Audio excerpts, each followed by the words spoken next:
ಸೇವಾ ಫೌಂಡೇಶನ್, ಶಿಕ್ಷಣ ಇಲಾಖೆ, ಕ್ಷೇತ್ರ ಶಿಕ್ಷಣಾಧಿಕಾರಿಗಳ ಕಚೇರಿ, ಕ್ಷೇತ್ರ ಸಂಪನ್ಮೂಲ ಕೇಂದ್ರ ಬಂಟ್ವಾಳ ತಾಲೂಕು ಹಾಗೂ ಸಾಕ್ಷಮ ದಕ್ಷಿಣ ಕನ್ನಡ ಜಿಲ್ಲೆ ಸಂಯುಕ್ತ ಆಶ್ರಯದಲ್ಲಿ ಬಂಟ್ವಾಳದ ಬಿಸಿ ರೋಡಿನಲ್ಲಿರುವ ಡಾಕ್ಟರ್ ಬಿಆರ್ ಅಂಬೇಡ್ಕರ್ ಭವನದಲ್ಲಿ ಬುಧವಾರ ವಿಶ್ವ ದಿವ್ಯಾಂಗರ ದಿನಾಚರಣೆ ಕಾರ್ಯಕ್ರಮ ನಡೆಯಿತು.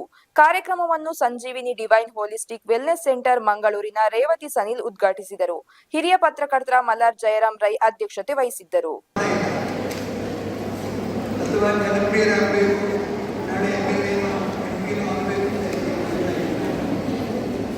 ಅವರನ್ನು ಯಾವುದೋ ಒಂದು ಶಕ್ತಿ ಪ್ರೇರಣೆ ಮಾಡಿ ಅದೇ ಅವರನ್ನ ಇದಕ್ಕೆ ಮುಂದೆ ಮಾಡಿ ಗಣೇಶ ಮಠದಲ್ಲಿ ಸ್ವಲ್ಪ ಅದಕ್ಕೆ ತಾಂತ್ರಿಕ ನೈಪುಣ್ಯತೆ ಇದ್ದರಿಂದ ಅನುಭವ ಇದ್ದರಿಂದ ಅದರ ಪೂರ್ಣ ಹೊಣೆಯನ್ನು ಹೊತ್ತು ಈ 3 ವರ್ಷಗಳಿಗೆ ಸ್ಥಿತಿಯಲ್ಲಿ ಅದರ ಬಗ್ಗೆ ನಾವು ಹೆಮ್ಮೆ ಪಡಬೇಕು, ಸಂತೋಷ ಪಡಬೇಕು.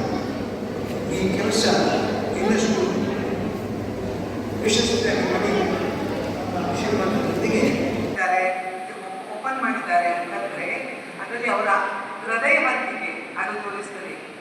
ಈ ಸಮಾಜದಲ್ಲಿ ಬಹಳಷ್ಟು ವಿದ್ಯಾವಂತರಿರ್ಬೋದು, ಬುದ್ಧಿವಂತರಿರ್ಬೋದು, ಆದರೆ ಅದರ ಜೊತೆಗೆ